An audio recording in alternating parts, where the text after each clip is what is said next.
Гадаад иргэн сайд Брюссүрэн ерөнхий сайд болон зам тээврийн сайдад Улаанбаатар төмөр замын талаар нэгэн чухал албан тооцоог явуулжээ. Энэхүү албан бичигт Улаанбаатар төмөр зам хувь нийлүүлсэн нийгэмлэгийн хувьцааг бүгд найрамд хятад ард улсын талд хэсэгчлэн шилжүүлнэ гэдгээ Пүрэвбаатар дарга Орос албаны улсын талд удаа дараа мэдэгдэж энэ талаар бүгд найрамд хятад ард улсын талтай яриа хэлцээ хийж үдлээр дурдсан байна. Улмаар дээрх асуудалд Улаанбаатар төмөр зам хувь нийлүүлсэн нийгэмлэгийн дарга Пүрэвбаатар хариу албан тайлбар хэлээ. Өнгөрсөн оны 9-р сард Орос албаны улс Монгол улс хооронд Улаанбаатар төмөр замын шинжилэл, хөгжлийн стратегийн түншлэлийн тухай хэлцээр байгуулагдчихэ. Энэ хүрээнд бүгд найрамд хятад ард улс Орос албаны улс Монгол улсын хувь нийлсэн тээвэр логистикийн компанийг байгуулахаар тохиролцсон байх юм а. Гэхдээ гурван улсын хамтарсан тээврийн компани асуудлыг гадаад иргэн яам хариуцсан шаардлагадах бичиг баримтыг боловсруулан ажиллаж байгаа юм байна.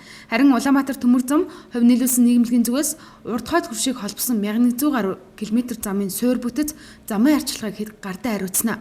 Иймээс дээрх тээвэр логистикийн компани ажлыг Улаанбаатар төмөр зам хувь нийлүүлсэн нийгэмлэг Монгол улсын талаас хариуцаж гурван тал эзэмших нийт хувиас 51% нь Монгол улс дангаараа эзэмших шаардлагатай гэсэн байр суурийг Пүрэвбаатар дарга илэрхийлж байна.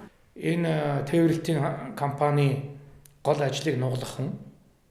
Тэгэхээр энэ тээвэрлэлтийн компани хуцааг илүү төлөхөө эзэмших тухай л юм яриа хийж байгаа.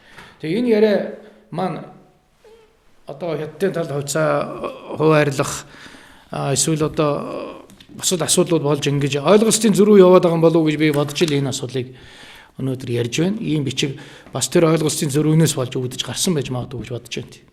Давчундаа Брюссүрэн сайдын мэдээлсэн шиг Улаанбаатар төмөр зам хувь нийлүүлсэн нийгэмлэгийн хувьцааг бүгд найрамд хятад ард улсын талд шилжүүлэх асуудал огт тус компани удирдлагын түвшинд яригдаагүй юм байна. Мөн дээрх компани хувийг бусдад шилжүүлэх эрх мэтлэнч Пүрэвбаатар даргад байдаггүй юм байна. Хуулиараа Улаанбаатар төмөр зам хувь нийлүүлсэн нийгэмлэгийн хувийг бусдад шилжүүлэх борлуулах эрх зөвхөн төрийн өмчөөрөө засгийн газарт л байдаг байна. За Оросын талаас энэ компаниг зохион байгуулах талуудыг бол нэлээд маргаантай байгаа. Оросын тал, Монголын тал, Хятадын талыг төлөөлж оролцох компаниуд дотор манай Улаанбаатар төмөр зам байх ёстой. Би тийм байр суурьтай байна. Одоо Монгол улсыг гэдэг юм уу Монголын талыг төлөөлж Улаанбаатар төмөр зам одоо энэ тээвэрлэлтийн компани оролцогч, хуцаа эзэмшиж байх ёстой гэж ингэж би өөрийнхөө байр суурийг удаа дараа илэрхийлж байгаа.